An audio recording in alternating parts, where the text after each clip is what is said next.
કેમ છો મિત્રો? આજે આપણે જાણીશું ટીવીની અંદર આપણે મોબાઈલની સ્ક્રીન કઈ રીતે કનેક્ટ કરી શકીએ, ફોટા અને વિડીયો ટીવીમાં કઈ રીતે જોઈ શકીએ. જેના માટે આપણે ટીવીની સ્ક્રીન ઉપર આવી ગયા છીએ. ટીવીની અંદર ગૂગલ પ્લે સ્ટોરમાં જઈ અને સર્ચ કરવાનું છે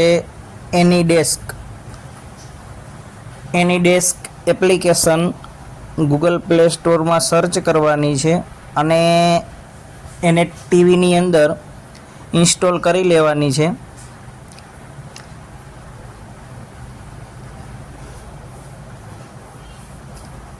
આ એપ્લિકેશન ટીવીની અંદર ઇન્સ્ટોલ કરી અને ટીવીમાં અને મોબાઈલમાં બંનેમાં એપ્લિકેશન ડાઉનલોડ કરી લેવાની છે.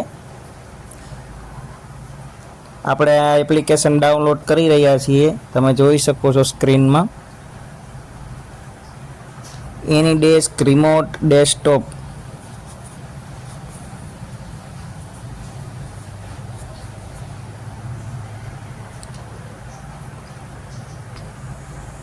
હવે આ એપ્લિકેશન ઓપન કરી અને આની અંદર જે એનીડેસ્ક નંબર યોર એડ્રેસ કરીને જે નંબર આવે છે એ નંબર તમારે મોબાઈલમાં પણ આવશે. મોબાઈલમાં પણ આ એપ્લિકેશન ઓપન કરવાની છે. હવે મોબાઈલમાં જે એનીડેસ્કના નંબર આવે છે એ આ ટીવીની અંદર નાખવાના છે, એન્ટર કરવાના છે. એટલે આપણે ફટાફટથી મોબાઈલના અંદર આવતા એનીડેસ્ક નંબર એન્ટર કરી દઈએ આમાં.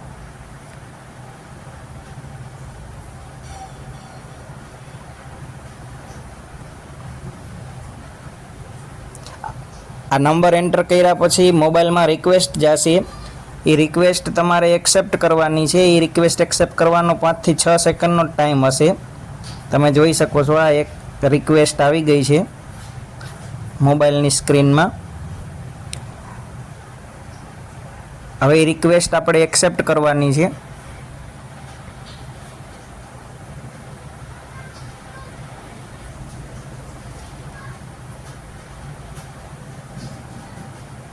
ફરીથી આપણે ટ્રાય કરીએ.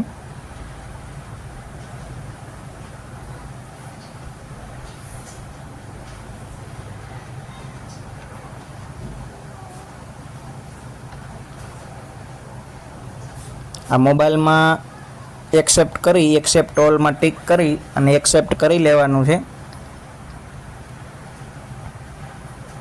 હવે આ મોબાઈલની અંદર આવું આવશે, જેમાં સ્ક્રીન શેરિંગનો ઓપ્શન આવશે. સ્ક્રીન શેરિંગ અને એક્સેપ્ટ કરી લેવાનું છે. આ કરતાની સાથે તમે જોઈ શકો છો આ ટીવીની અંદર એક્સેપ્ટ થઈ ગયું છે.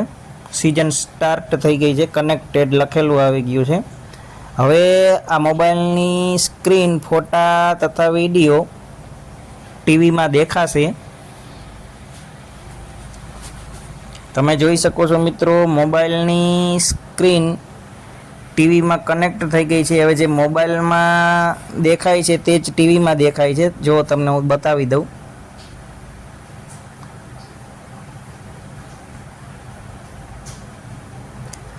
આવી રીતે તમે મોબાઈલની સ્ક્રીન ટીવીમાં કનેક્ટ કરી શકો.